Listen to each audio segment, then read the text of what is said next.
Hi all, இந்த 5 ப்ராடக்ட்ஸை வச்சு எப்படி ஸ்கின் அண்ட் ஹேர் கேர் பண்ணலான்னு சொல்லி பார்க்கலாமா? ரீசெண்டாக நான் போடுற ஷார்ட்ஸ் அண்ட் வீடியோஸ்க்கு எல்லோரும் நல்ல ரெஸ்பான்ஸ் கொடுக்குறீங்க. Thanks for that. சரி, எப்படி skin care and hair care பண்ணலான்னு நான் ரொம்ப ரொம்ப ரொம்ப சிம்பிளாக சொல்லித்தரேன். இது ஜஸ்ட் பேசிக் மட்டும்தான் சொல்லித்தரேன். போக போக வீடியோஸில் ப்ராப்பராக எப்படியெல்லாம் பண்ணணும்னு நான் சொல்கிறேன். நான் இப்போ அப்ளை பண்ணுற ஆயில் பார்த்திங்கன்னா ரேபிட் ஆயில். நான் ஒரு இன்ஸ்டாகிராம் பேஜ்லேருந்து வாங்கினேன். அவங்க பேஜை நான் உங்களுக்கு டிஸ்கிரிப்ஷனில் லிங்க் தரேன், வேணுங்கிறவங்க செக் அவுட் பண்ணி பாருங்கள்.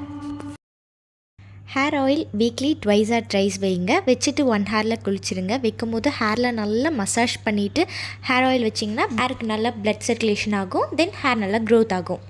நல்லா ஹேர் ஆயில் அப்ளை பண்ணி முடிச்சுட்டு கொஞ்சம் லூஸாக பன் போடுங்க, டைட்டாக பன் போடக்கூடாது.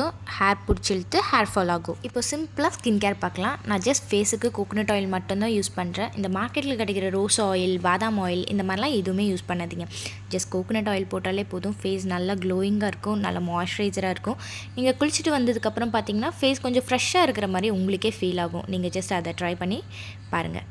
கோகோனட் ஆயில் நல்லா அப்ளை பண்ணி முடிச்சுட்டு கொஞ்சம் ஃபேஸுக்கு மசாஜ் கொடுங்க. என்கிட்ட கோஷா இருக்கிறனால நான் மசாஜ் பண்ணிக்கிறேன். இல்லாட்டினா நீங்கள் ஃபிங்கர்ஸில் கூட பண்ணிக்கலாம்.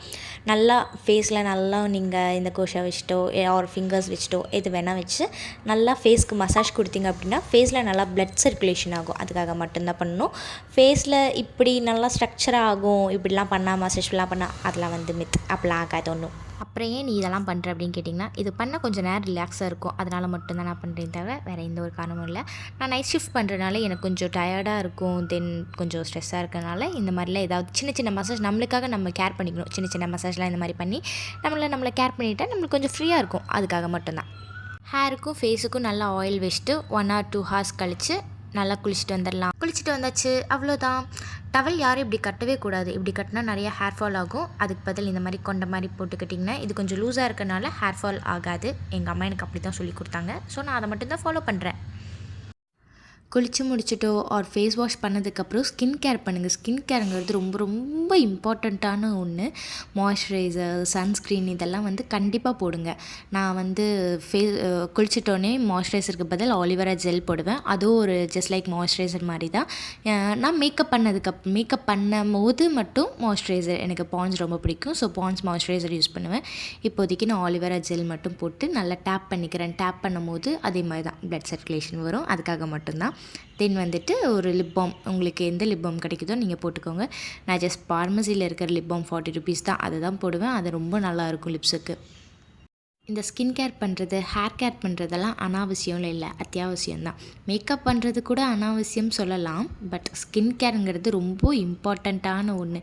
எல்லா கேர்ள்ஸுக்கும் அவங்கள கேர் பண்ணுறதுக்கு ரொம்ப பிடிக்கும்ல, அதுக்காகயாவது ஸ்கின் கேர் பண்ணணும்ல. நான் இப்போது ஸ்கின்னுக்கு ஆலிவேரா ஜெல்லெல்லாம் அப்ளை பண்ணி முடிச்சுட்டு சீரம் போடுறேன். பாருங்கள் எவ்வளோண்டு இருக்குது, நான் அவ்வளோ தீத்துட்டேன். இந்த சீரம் எனக்கு ரொம்ப ரொம்ப பிடிக்கும். ரொம்ப அஃபர்டபுளாக இருக்கும். அதே மாதிரி ஹேர்லாம் நல்லாவே சாஃப்டாக இருக்கும். அதனால் இந்த சீரம் தான் அப்ளை பண்ணுவேன். நான் லைட்டாக வெட் ஹேர் இருக்கும்போது கொஞ்சம் அப்ளை பண்ணுவேன். அண்ட் தென் ட்ரை ஆனதுக்கப்புறம் கொஞ்சம் அப்ளை பண்ணுவேன். சீரம் போடும்போது ஹேருக்கு மட்டும் போடுங்க, ஸ்கேல்ப்புக்கு போடக்கூடாது. நான் ஜஸ்ட் எம்டி ஹேண்ட் மட்டும் வச்சு தான் நான் என்னோடய ஹேர்லாம் கொஞ்சம் அங்கங்கே டச்சப் மட்டும்தான் பண்ணேன். ஹேர் ட்ரை பண்ணும்போது ஒன்று ஃபேன் காற்றுல ட்ரை பண்ணுங்கள், இல்லாட்டின்னா நார்மல் ஹேரில் ட்ரை பண்ணுங்கள். ட்ரையர் யூஸ் பண்ணாதீங்க. அடிக்கடி யூஸ் பண்ணிங்கன்னா கண்டிப்பாக ஹேர் ஃபால் கண்டிப்பாக ஆகும். அதே மாதிரி மத்தியானத்தில் இருக்கிற சன்லைட்லேயும் ஹேர் ட்ரை பண்ணக்கூடாது. அப்படி பண்ணிங்கன்னா ஹேர் நல்லா ஃப்ரிஸி ஆயிரும். நான் ரீசெண்டாக தான் பேர் ஹேண்ட் ஷாம்பு யூஸ் பண்ணுறேன். இதோட ஃப்ரிஸினஸ் எல்லாமே கம்மி பண்ணுது. அதே மாதிரி ஹேர் ஃபால் ரொம்ப கண்ட்ரோல்டாக இருக்குது. இதோட லிங்க் நான் உங்களுக்கு டிஸ்கிரிப்ஷனில் தரேன், செக் பண்ணி பாருங்கள். தென் இதே மாதிரி நான் ஷார்ட்ஸ் வீடியோவும் போட்டிருக்கேன், அதையும் செக் பண்ணி பாருங்கள். இது எனக்கு ஹேர் ஃபாலும் கண்ட்ரோல் பண்ணி கொடுத்துருக்கு. நான் ஆல்ரெடி கோம் பண்ணேன், பட் அப்போது எனக்கு எந்த ஒரு ஹேரும் வரல. இப்போவும் கோம் பண்ணி காட்டுறேன் பாருங்கள். இது மாதிரி நிறைய யூஸ்ஃபுல்லான வீடியோஸ் பார்க்க என்னையை நீங்கள் சப்ஸ்கிரைப் பண்ணிக்கோங்க. டட்டா, பாய்.